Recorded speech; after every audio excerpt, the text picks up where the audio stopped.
The foolish gardener. Foolish का मतलब होता है बेवकूफ़, गार्डनर यानी माली, यानी जो बगीचे की देख रेख करता है उसे माली कहते हैं, इंग्लिश में उसे गार्डनर कहते हैं। तो द फुलिश गार्डनर यानी कि बेवकूफ़ माली। बड़ी इंटरेस्टिंग स्टोरी है। Let's begin. Gopu was a gardener in a beautiful garden in the outskirts of a city. Subject यहाँ पर गोपू है। गोपू वॉज अ गार्डनर यानी गोपू एक माली था। अब यहाँ पर जो गार्डनर है ये एक एडजेक्टिव है। एडजेक्टिव किसे कहते हैं? देखिए, एडजेक्टिव जो होता है वो सब्जेक्ट की विशेषता बताता है कि जो सब्जेक्ट है वो है क्या। तो गोपू यहाँ पर सब्जेक्ट है, वो क्या है? वो एक गार्डनर है। ठीक है, वो एक गार्डनर है यानी माली है। तो यहाँ पर जो गार्डनर है क्या? एडजेक्टिव है। इसने क्या बताया? सब्जेक्ट की विशेषता बताया है कि सब्जेक्ट क्या है, तो वो एक माली है। ठीक है, यहाँ पर बताया है, तो ये एक एडजेक्टिव है।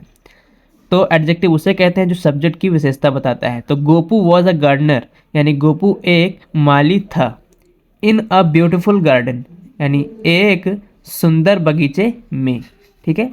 इन the outskirts of a city. जब लंबा सेंटेंस होता है तो मैं तोड़ तोड़ कर समझा देता हूँ ताकि अच्छी तरीके से आपको समझ में आ जाए। आउटस्कर्ट्स का मतलब क्या होता है? देखिए, आउटस्कर्ट्स का मतलब होता है बाहरी इलाका, बाहरी हिस्सा। ठीक है, उसे हम आउटस्कर्ट्स कहते हैं। तो गोपू एक सुंदर बगीचे में माली था, और वो कहाँ था? In the outskirt of a city यानी कि शहर के, ऑफ मतलब के, शहर के बाहरी इलाके में था। ठीक है, वो जो ब्यूटीफुल गार्डन था वो कहाँ था? शहर के बाहरी इलाके में। आउटस्कर्ट्स मतलब बाहरी इलाका। तो Gopu was a gardener in a beautiful garden in the outskirts of a city यानी गोपू शहर के बाहरी इलाके में एक सुंदर बगीचे में माली था। ठीक है, आगे देखते हैं। He was in charge of planting new saplings and maintaining them till they grow up. यहाँ पर देखिए, he was in charge. In charge का मतलब होता है प्रभारी, यानी काम को जो देखता है, जो देख रेख काम की करता है उसे प्रभारी कहते हैं, और प्रभारी को इंचार्ज कहते हैं इंग्लिश में। तो ही वॉज इन चार्ज यानी वो प्रभारी था किस चीज़ का? Of planting. देखिए, प्लांट मतलब पौधा होता है और प्लांटिंग मतलब पौधे लगाना। ठीक है, पौधे की देख रेख करना। तो he was in charge of planting new saplings. अच्छा, सैपलिंग्स मतलब क्या होता है? ये सैपलिंग्स प्लूरल है, यहाँ पर एस लगा हुआ है, और इसका सिंगुलर होता है सैपलिंग, जिसका मतलब होता है अंकुर। अंकुर यानी कि बीज में से जब छोटा सा एक पौधा निकलता है तो उसे हम अंकुर कहते हैं। ठीक है, यानी नया पौधा, छोटा पौधा, अंकुर, तो उसे सैपलिंग कहते हैं। तो he was in charge of planting new saplings यानी वो प्रभारी था किस चीज़ का? नए पौधों को उगाने का, नए पौधों को लगाने का वो प्रभारी था। एंड और maintaining them till they grow up. ठीक है, यानी वो नए पौधों को उगाने और उनकी मेंटेनिंग मतलब होता है देख रेख करना और बनाए रखना। तो वो नए पौधों को उगाने और उनकी दे मतलब उनकी उनकी देख रेख करने का प्रभारी था। ठीक है, ये जिम्मा उसका था। टिल मतलब होता है तक या जब तक। ठीक है, till they grow up. Grow up मतलब होता है बड़ा होना, चाहे वो किसी इंसान का हो चाहे फिर वो किसी पौधे का हो। टिल दे ग्रो अप यानी कि यानी उनके बड़े होने तक। उनके बड़े होने तक उसका क्या वो किस चीज़ का प्रभारी था? कि नए पौधे उगाने और उनकी देख रेख करने की जिम्मा उसका था। आगे देखते हैं। As the garden was in the outskirts many monkeys used to come to the garden to play on the lush trees and eat ripe fruits। यहाँ एज का मतलब है क्योंकि। As the garden was in the outskirts. Outskirts का मैंने पहले आपको मतलब बताया, बाहरी इलाके में। एज यानी क्योंकि, तो क्योंकि the garden was in the outskirts, जो बगीचा था वॉज वो था कहाँ था? इन द आउटस्कर्ट्स यानी कि बाहरी इलाके में। इसलिए मैनी मंकीज यानी कई सारे बंदर, use to come. Use to का इस्तेमाल हम तब करते हैं जब किसी सेंटेंस में हमें कहना हो कि कोई ऐसा काम पिछले समय में हुआ करता था, ऐसा होता रहता था। जैसे कि तुम गाना गाया करते थे, तुम नाचा करते थे, ऐसा। तो इस तरीके के सेंटेंस में हम यूज टू का इस्तेमाल करते हैं। तो many monkeys use to come यानी कई सारे बंदर आया करते थे। ठीक है, टू द गार्डन यानी बगीचा, टू प्ले यानी खेलने के लिए, on the lush trees. Lush का मतलब क्या होता है? लश का मतलब होता है रसीला या लदा हुआ, यानी कोई चीज़ किसी चीज़ से लदी हुई होती है, जैसे कि कई पेड़ फलों से लदे हुए होते हैं, ठीक है, तो उसे भी लश कहते हैं। ऑन द लश ट्रीज यानी कि फलों से लदे हुए पेड़।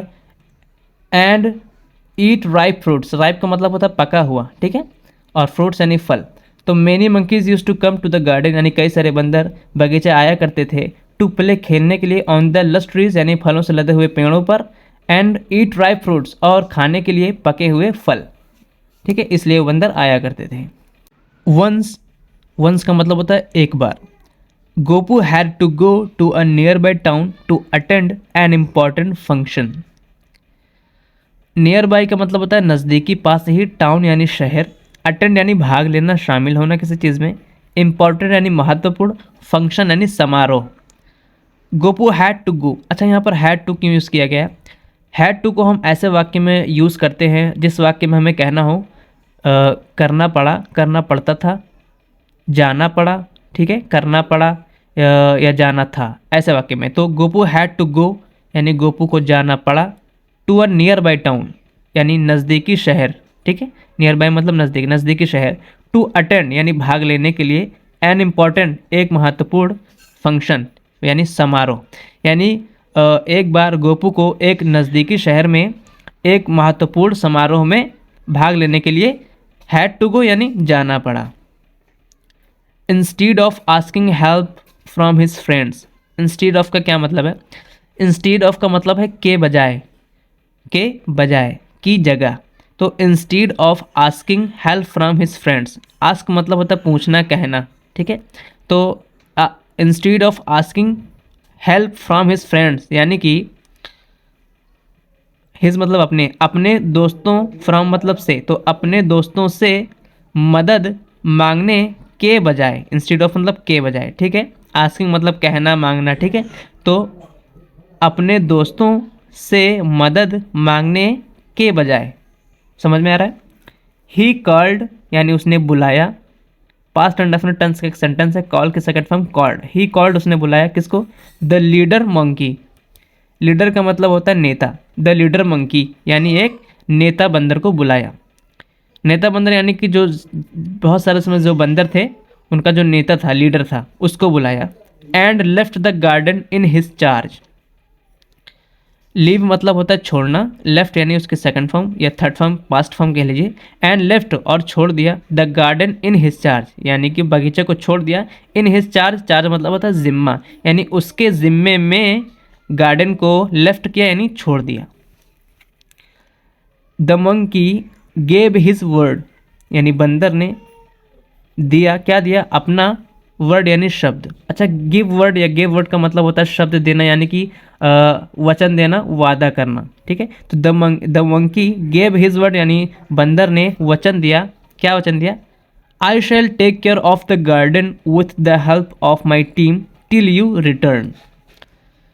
फ्यूचर इंडेफिनिट टेंस का एक सेंटेंस है, यहाँ पर शैल देख रहे हैं आप। I shall take care, take care मतलब देखभाल करना, आई शैल टेक केयर यानी मैं देखभाल करूंगा, ऑफ द गार्डन यानी कि बगीचे का, विद द हेल्प मदद के साथ, किसके मदद के साथ? ऑफ माई टीम यानी मेरी टीम के साथ, टिल यू रिटर्न यानी कि आपके लौटने तक, ठीक है। उसने कहा I shall take care of the garden with the help of my team till you return, यानी कि मैं बगीचे की देखभाल करूंगा अपनी टीम के साथ जब तक आप लौटते हैं तब तक, ठीक है, आपके लौटने तक। द नेक्स्ट मॉर्निंग यानी अगली सुबह, the leader monkey asked his team to water the plants. अच्छा, वाटर प्लांट का मतलब होता है पौधों को पानी देना, ठीक है। तो अगली सुबह द लीडर मंकी यानी जो नेता बंदर था, आस्क्ड हिज टीम, ठीक है, अपनी टीम को कहा, क्या कहा? टू वाटर द प्लांट्स यानी पौधों को पानी दें। द मंकी सैड, बंदरों ने पूछा या कहा, क्या कहा? वी शैल वाटर देम, हम उन्हें पानी देंगे, बट लेकिन, हाउ मच, हाउ मच मतलब होता है कितना, हाउ मच यानी कितना, शुड वी वाटर हमें पानी देना चाहिए, ठीक है। द कन्फ्यूज्ड मंकी सैड यानी जो लीडर था वो कन्फ्यूज हुआ, और सैड यानी कहा, क्या कहा? Just pull out each plant, just pull out, pull out का मतलब होता है खींच कर बाहर निकालना, just pull out each plant, each मतलब प्रत्येक यानी सभी, प्लांट यानी पौधा, तो जस्ट पुल आउट यानी खींचकर बाहर निकालो, ईच प्लांट यानी प्रत्येक पौधों को यानी सभी पौधों को।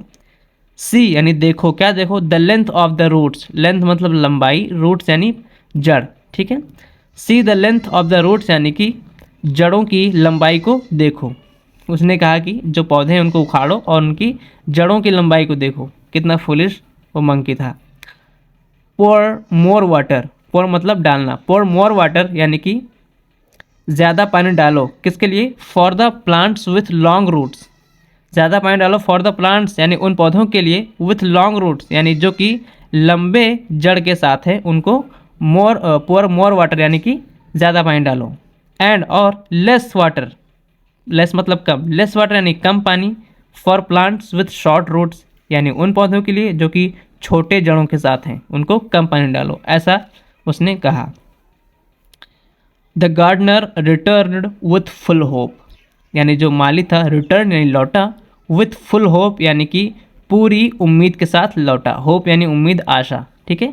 माली पूरी उम्मीद के साथ लौटा। दैट यानी इसका मतलब होता है कि, दैट कि his garden would be in nice condition, would be एक हेल्पिंग वर्ब है, इसका इस्तेमाल हम वहाँ पे करते हैं जैसे कि भविष्य की संभावना या कल्पना को बताता है ये वुड बी, ठीक है। तो ऐसे वाक्य में हम वुड बी का यूज़ करते हैं। दैट कि his garden would be in nice condition, nice मतलब अच्छा, कंडीशन ही हालात, दशा, स्थिति। अच्छा, तो माली लौटा कैसे, पूरी उम्मीद के साथ लौटा। दैट कि हिज गार्डन वुड बी, उसका बगीचा होगा, इन नाइस कंडीशन यानी अच्छी दशा में। He was shocked to see that all the plants were uprooted and lying dead. Uproot का मतलब होता है जड़ से उखाड़ डालना, जड़ से खत्म करना, लाइंग मतलब पड़े होना, लेटा होना, डेड मतलब मृत।